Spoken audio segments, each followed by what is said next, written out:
हज़रत सुलेमान और जिन का वाक़या कुरान और इस्लामी तवारीख में बड़ी अहमियत रखता है।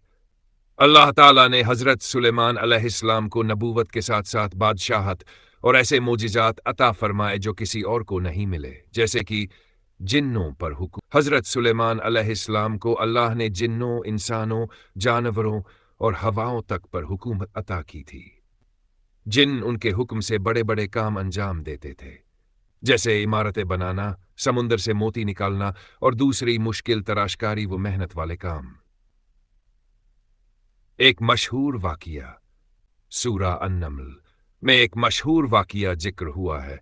जब हज़रत सुलेमान अलैहिस्सलाम को मलिका सबा बल्कीस के बारे में मालूम हुआ तो उन्होंने कहा, ए दरबार वालो, तुम में से कौन है जो उसका तख्त मेरे पास ले आए इससे पहले कि वो मेरे पास मुसलमान होकर आए। एक जिन बोला, मैं उसे आपके पास ले आऊंगा इससे पहले कि आप अपनी जगह से उठें। मैं इस काम के लिए कुव्वतवर और अमानतदार हूं। लेकिन फिर एक शख्स जिसे इल्म किताब का इल्म अता था, वो बोला, मैं उसे आपकी आंख झपकने से पहले ला सकता हूं। और वाकई वो तख्त एक पल में हजरत सुलेमान के सामने मौजूद था। यह वाकया अल्लाह की कुदरत और हजरत सुलेमान को अता की गई खास ताकतों की दलील है।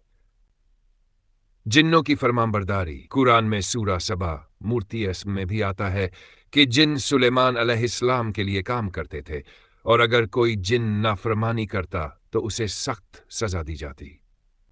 वे उनके लिए मस्जिदें, मूर्तियां, बड़े बड़े हौज और देगे बनाते थे। जब हजरत सुलेमान की वफात हुई, वे अपने आसा लाठी के सहारे खड़े थे। जिन काम करते रहे और उन्हें मालूम ही न हुआ कि वो इंतकाल कर चुके हैं, जब तक एक दीमक ने उनका आसा नहीं काटा और उनका जिस्म गिर पड़ा। तब जाकर जिन्नों को मालूम हुआ कि वो अब नहीं रहे। इससे साबित होता है कि जिन गैब नहीं जानते। रूहों का बादशाह और जिन्नों की सलामी।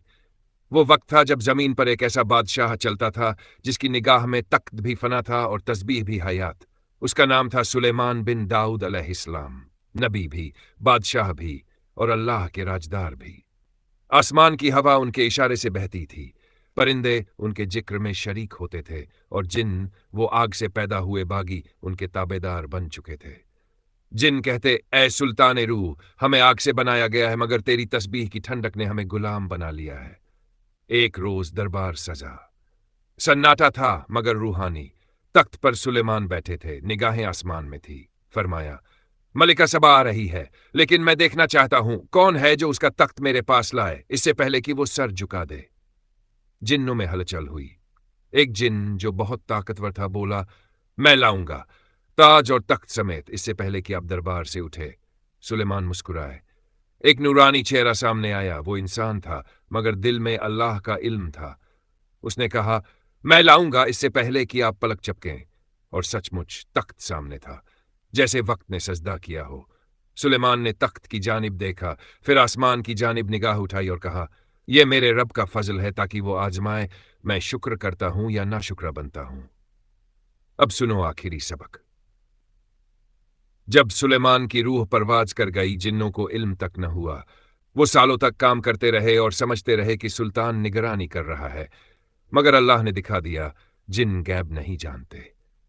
हकीकत तो यह है कि वो भी उस इल्म के सामने बेकदर है जो अल्लाह अपने बंदों में बांट देता है। अगर दिल को रूहानी सुकून मिले तो इरफानूर को लाइक करना मत भूलना, और अगर रूह को नूर चाहिए तो सब्सक्राइब जरूर करना। यही तो है इश्क की राह पर पहला कदम।